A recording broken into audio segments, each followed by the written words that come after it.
E aí, pessoal, tudo bem? Espero que vocês estejam bem e com saúde, né? Vamos começar agora, então, a semana 4, a nossa última semana do PET 3.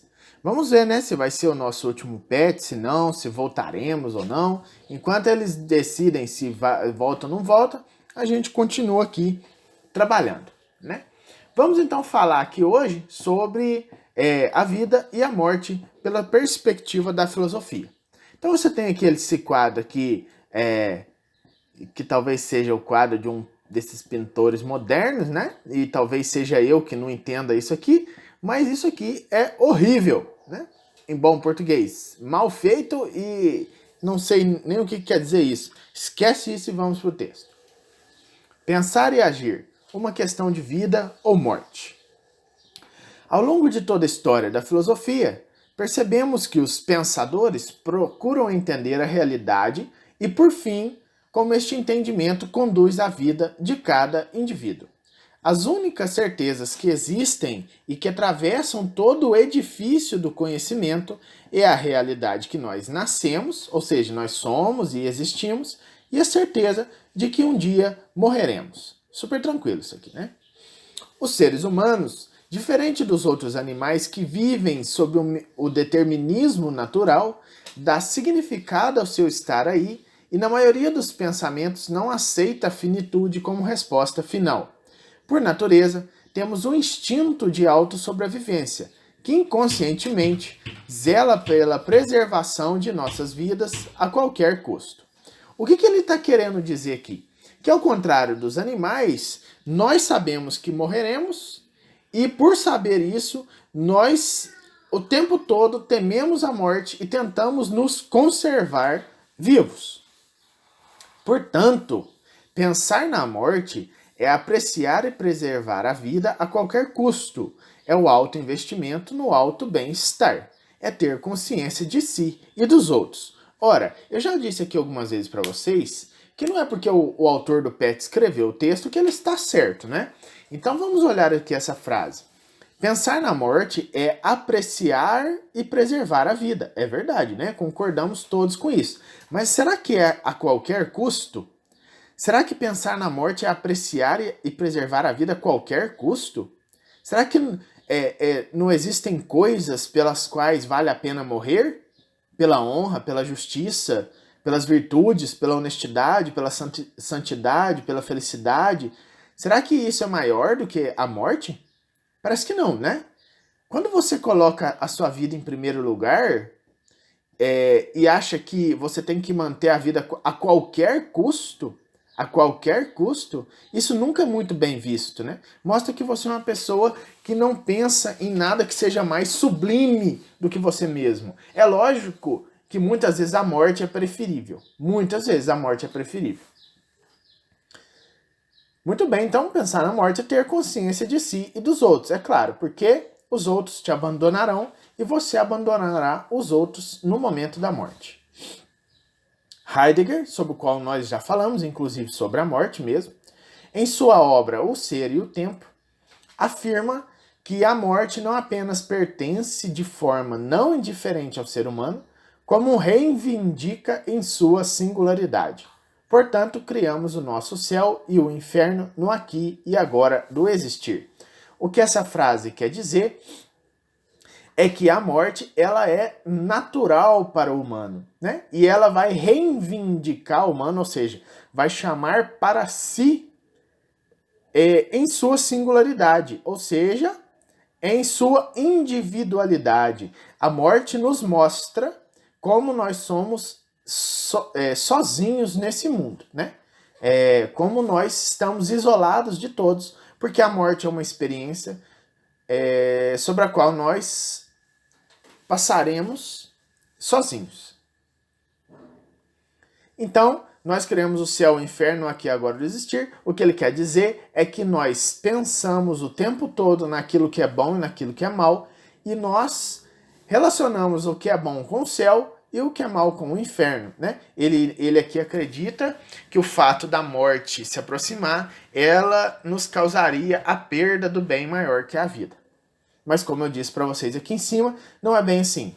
Muitos bens eles são comprados pela morte. Ainda nos diz Heidegger, a angústia com a morte é a angústia com o poder ser mais próprio, irrepreensível e insuperável. É fazer uso da razão para o próprio benefício e dos outros.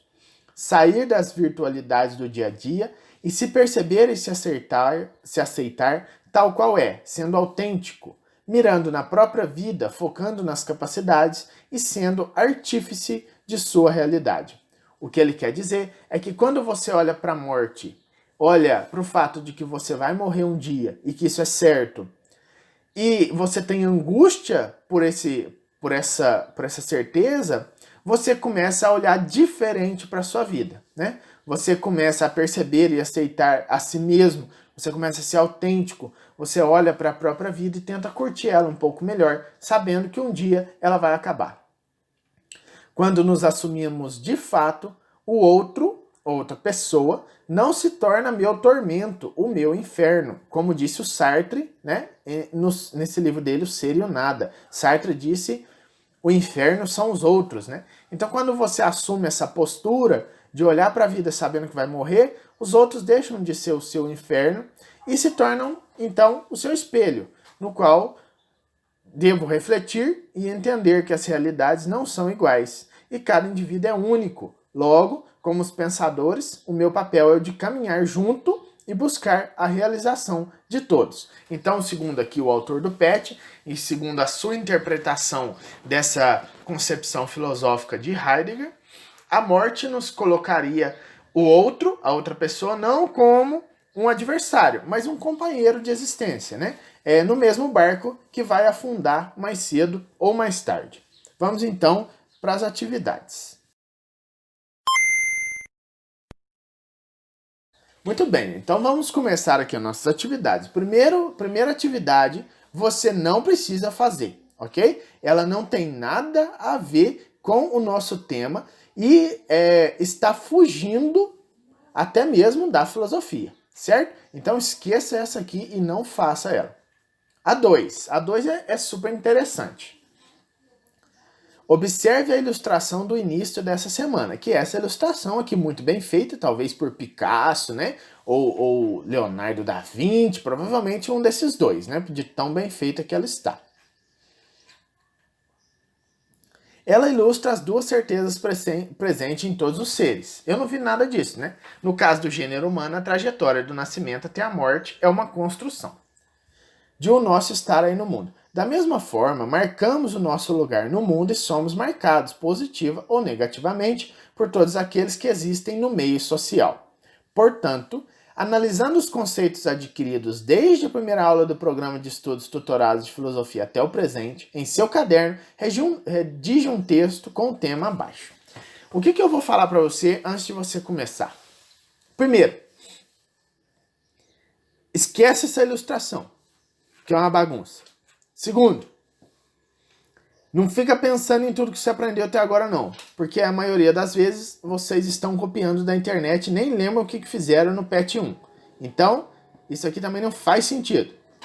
O que você vai fazer aqui que é muito legal? Você vai escrever um testamento, como se tivesse a ponto de morrer, certo? Vamos esperar a música do Gás passar.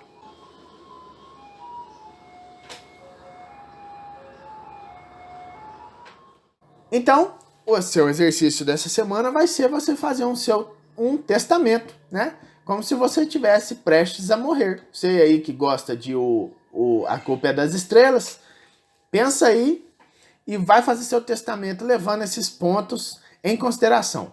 É um exercício muito interessante, né? Para todos fazerem. Quem é você, suas principais qualidades, essas coisas, o que você se arrepende na vida, né? A sua vida ainda é muito curta. O seu testamento provavelmente vai ficar pequeno. Então, faz aí porque é interessante para você como um exercício para valorizar um pouco mais o que você tem. A questão 3 você vai responder a 3 e a 4 com base nisso que você vai fazer aqui, né? Todos nós somos presença no mundo. E mesmo que os outros não digam, nós somos necessários e preciosos uns para os outros. Ao escrever o seu testamento, qual foi o sentimento que você teve, né? Por quê? E 4, Qual análise você faz da sua vida até agora?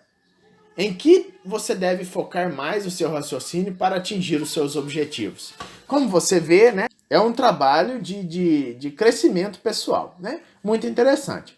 Então, pessoal, por hoje é só. Até a semana que vem.